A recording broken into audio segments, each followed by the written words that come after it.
आषाढी वारीसाठी रेल्वे विभागाकडून विशेष गाड्या चालवल्या होत्या.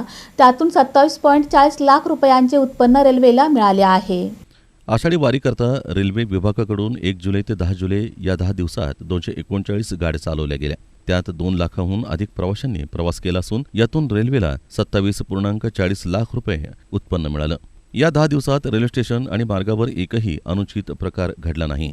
गर्दीचं नियोजन करण्यासाठी दिनांक 6 जुलै रोजी एकादशी दिवशी 22 आणि दुसऱ्या दिवशी 18 गाड्या चालवल्या. त्यामुळे पंढरपुरातून वारकऱ्यांना सुखरूप बाहेर पडता आलं. रेल्वेचे वरिष्ठ अधिकारी योगेश पाटील यांच्यासह सुमारे 100 अधिकारी पंढरपुरात होते. तिकीट वितरण सहजतेनं उपलब्ध व्हावं याकरता 2680 चौरस मीटरचे 3 शेड उभारण्यात आले होते. तिथं पिण्याचं पाणी, शौचालय आदी सुविधा होत्या. मार्गदर्शक फलकही लावण्यात आले होते. त्यामुळे कोणती रेल्वे कुठे येणार याची माहिती प्रवाशांना मिळत होती. आपत्कालीन सेवेसाठी रेल्वेनं 3 डॉक्टर, 13 कर्मचाऱ्यांची नेमणूक केली होती. आषाढी दरम्यान सुरळीत कामकाज सुनिश्चित करण्याकरता संपूर्ण कार्यक्रमात दिवसानिहाय अधिकाऱ्यांची नियुक्ती करण्यात आली होती.